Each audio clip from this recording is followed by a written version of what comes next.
Olá, meus queridos irmãos, meus amigos.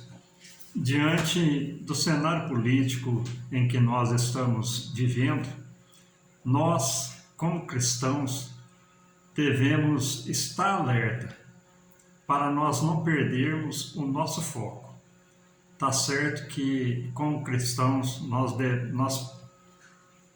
prezamos pela vida, prezamos pela família, prezamos pela liberdade, prezamos pela liberdade religiosa, prezamos pela nossa facilidade que temos de expressar nossas ideias, as nossas doutrinas, sermos livres para termos as nossas ideias voltadas à palavra de Deus.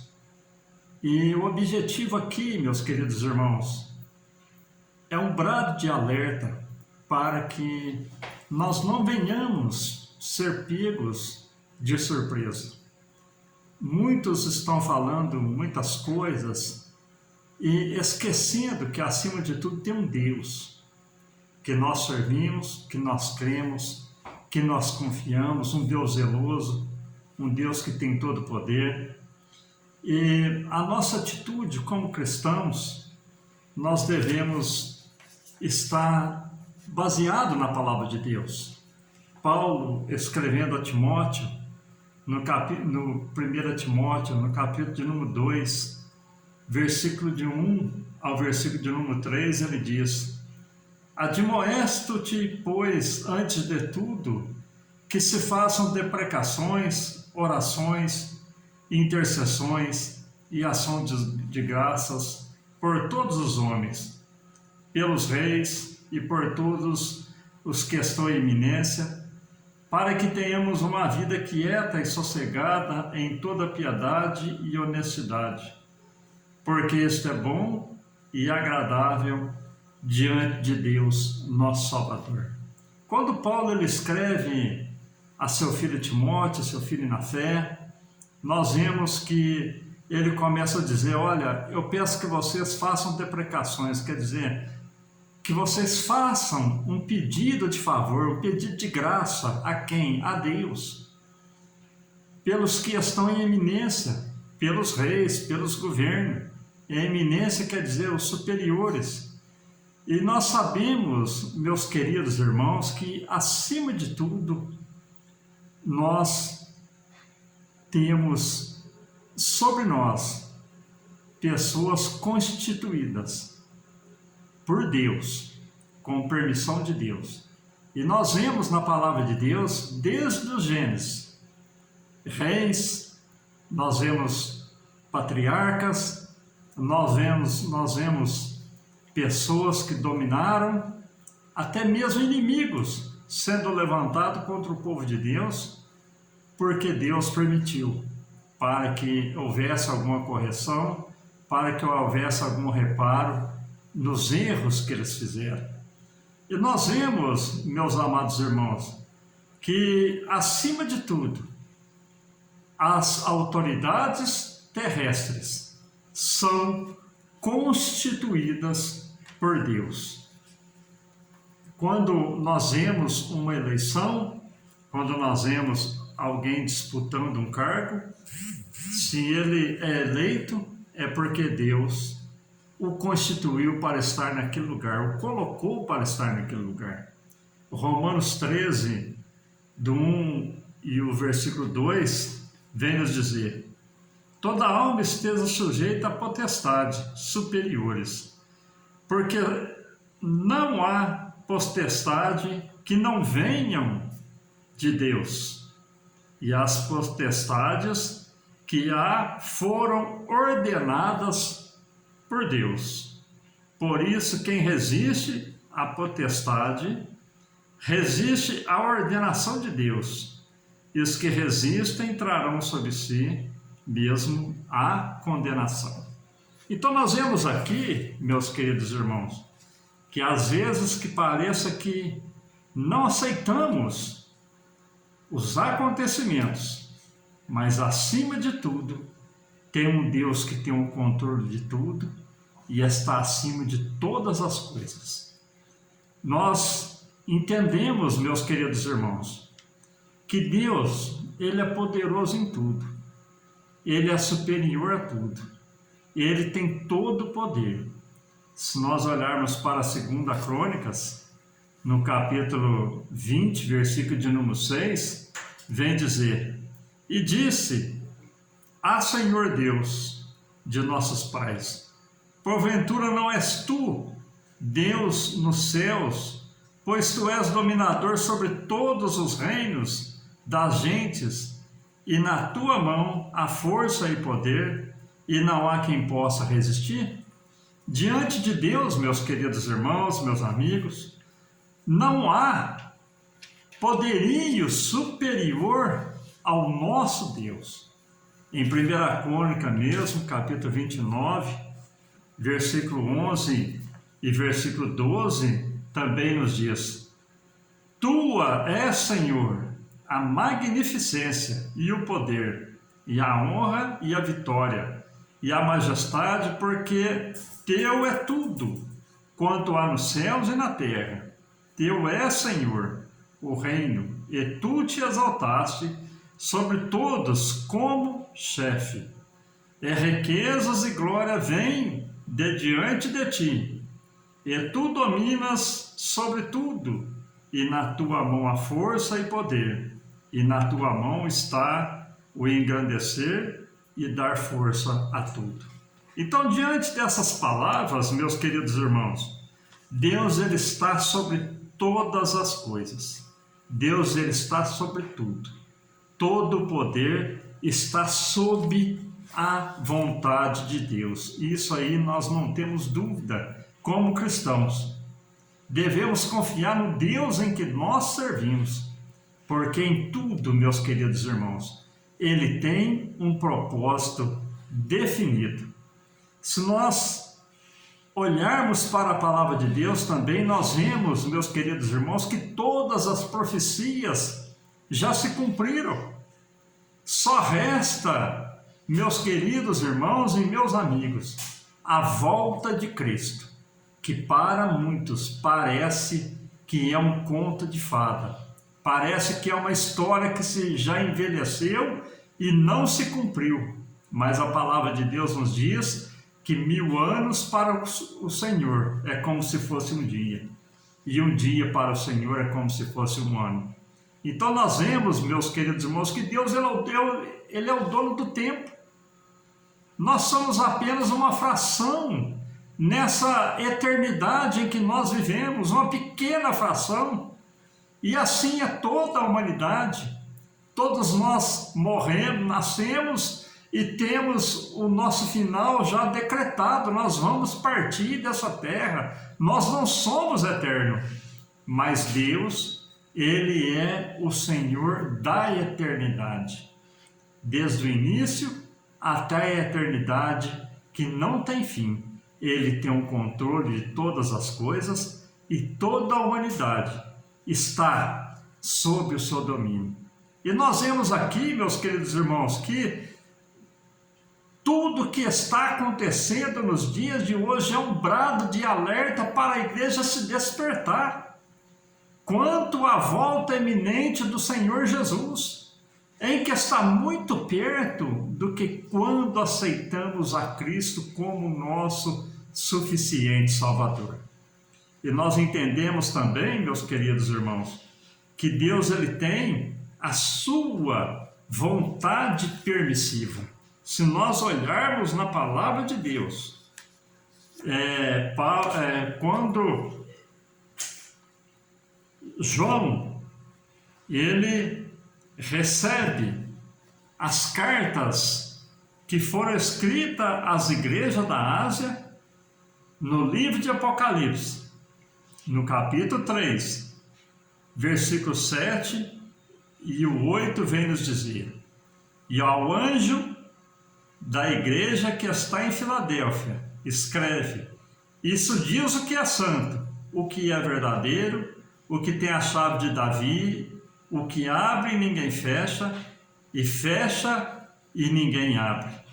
Eu sei as tuas obras, eis que diante de ti pus uma porta aberta e ninguém a pode fechar.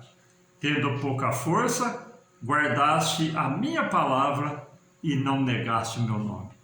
Diante de todos os acontecimentos que nós vemos, nós como cristãos, nós nunca devemos negar nossa fé. Nunca devemos negar o nosso Senhor Jesus. Haverá tempos difíceis. Nós somos a igreja dos últimos tempos. E para que o restante das profecias se cumpram, resta agora o que, meus queridos irmãos? O arrebatamento da igreja. Mas antes que venha o arrebatamento da igreja, a igreja ela pode passar pelo princípio de dores. O princípio de dores é o que nós vemos nos dias de hoje, meus queridos irmãos. Se nós olharmos para o Evangelho de São Mateus, no capítulo 24, versículo 4 ao 10, você vai entender o que é o princípio de dores, que nos diz: e Jesus respondendo disse-lhe: acautelai-vos que ninguém vos engane, porque muitos virão em meu nome, dizendo eu sou o Cristo, e enganarão a muitos. E ouvireis de guerra e de rumores de guerra. Olhai, não vos assusteis, porque é necessário que tudo isso aconteça, mas ainda não é o fim. Portanto, se levantará nação contra nação, e reino contra reino, e haverá fomes, e pestes, e terremotos, em vários lugares. Mas todas essas coisas são princípio de dores. E então vos hão de entregar para seres atormentado, e matar-vos-ão, e sereis odiados de todas as gentes, por causa do meu nome. Meus queridos irmãos, é o que nós vemos nos dias de hoje. Os acontecimentos, guerras, rumores de guerra, nação contra nação, perseguição contra a igreja, é o princípio de dores, meus queridos irmãos, estejamos alerta. Os acontecimentos nos dias de hoje é um brado de alerta para a igreja estar consciente, ciente do que está acontecendo e estar preparada, porque a volta de Jesus, ela está muito mais próxima do que quando aceitamos a Cristo pela fé. Tenha certeza, meus queridos irmãos, que a igreja ela pode passar pelo princípio das dores, mas nós entendemos que quando tudo estiver concluído e a igreja for arrebatada, aí sim, meus queridos irmãos, virá a grande tribulação, sofrimento, angústia, choro, dor, mortandade. Mas quando isso acontecer, meus queridos irmãos, a igreja já estará com Cristo, gozando ali nas mansões celestiais, por 7 anos ali, na boda do Cordeiro, desfrutando das bênçãos que o Senhor tem para a sua igreja. Mas a igreja estará salva com Cristo, mas na terra, meus queridos irmãos, aqueles que não estiverem alerta, que estiverem com a sua vida voltada nesse mundo, que estiverem como as 10 virgens não estavam preparadas, nós entendemos que irão ficar, e ali passarão pela grande tribulação. 2/3 da humanidade será dizimado. Sofrimento extremo, meus queridos irmãos. E ali estabelecerá o governo único, que é o plano que os grandes líderes estão arquitetando para estar preparando para o reinado do anticristo, que é o comunismo, que é o socialismo. E esse tempo, meus queridos irmãos, está próximo. Quando isso acontecer, quem estará reinando é o próprio anticristo, mas a igreja estará salva. Esteja alerta, meus queridos irmãos, quanto aos acontecimentos. O que há de vir, virá. E não temos como impedir, meus queridos irmãos. Mas é o que vemos aqui no início. Paulo escrevendo a Timóteo e pedindo que nós intercedamos, que nós oramos, que pelos que estão em eminência, por aqueles que governam sobre nós, para que tenhamos um reino um tempo de paz, um tempo de comunhão, um tempo onde nós, meus queridos irmãos, possamos ser poupados de sofrimentos extremos. Por isso, meus queridos irmãos, nós como cristãos devemos estar na palavra, em oração, pedindo a Deus uma direção, pedindo um esclarecimento, fugindo de toda a armadilha do inimigo, para que, como cristão, nós possamos estar zelando pelos princípios da palavra de Deus. Tudo que for contrário à palavra de Deus, nós, como cristãos, devemos fugir, para que a nossa vida seja poupada. E nós sabemos, meus queridos irmãos, que quando a igreja for arrebatada, que estiver estabelecido o reino milenal, o reino de Satanás, por 7 anos, nós entendemos, meus queridos irmãos, que após esses 7 anos, Cristo irá colocar um fim ao reino do anticristo. Cristo irá colocar um fim ao governo humano e Cristo estabelecerá o seu reinado milenal aqui na terra, onde a nação de Israel terá um cumprimento na palavra de Deus, pois Cristo escolheu Abraão como seu filho, para que os descendentes de Abraão pudessem ser chamados povo seu. Então o reino milenal de Cristo é um cumprimento, meus queridos irmãos, daquilo que Deus prometeu a Abraão. E ele levantará o seu povo no reino milenal, e a igreja estará reinando juntamente com Cristo, até que venha cumprir os 1000 anos, e ali virá o juízo final, o julgamento de todas as nações, daqueles que foram ímpios, daqueles que perseguiram os cristãos, daqueles que perseguiram a igreja, daqueles que não tiveram a sua vida com Deus. Nós entendemos que serão julgados, e a igreja, ela entrará com Cristo no reino eterno, na eternidade de salvação com Cristo, um reino que nunca mais terá fim. Então, meus queridos irmãos, o que acontecer, tenha certeza que é a vontade permissiva de Deus, mas nós, como cristãos, devemos zelar pela palavra.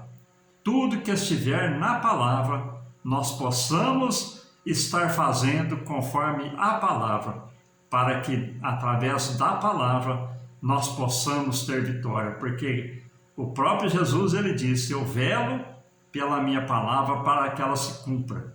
Então, no cristão, vai ser o cumprimento de bênção para aqueles que, como a igreja de Filadélfia, tendo pouca força, não negamos o seu nome e não negamos a palavra. Não negociamos com a nossa fé, não negociamos com a palavra. O que estiver fora da palavra, meus queridos irmãos, meus amigos em Cristo, não vamos aceitar. Aleluia! A igreja, ele é um povo democrático, é um povo cristão, é um povo temente. E nós, como cristãos, devemos agir na palavra, para que pela palavra nós possamos vencer. Amém? Que Que Deus te abençoe. Uma rápida meditação aqui, diante de tantos acontecimentos, de tantos posicionamentos, mas nós, como cristãos, devemos estar alerta, porque a vinda de Cristo está muito próxima. Fiquem todos com Deus, que Deus te abençoe, com as mais ricas bênçãos do céu, vinda para o meu e para o seu coração. Amém.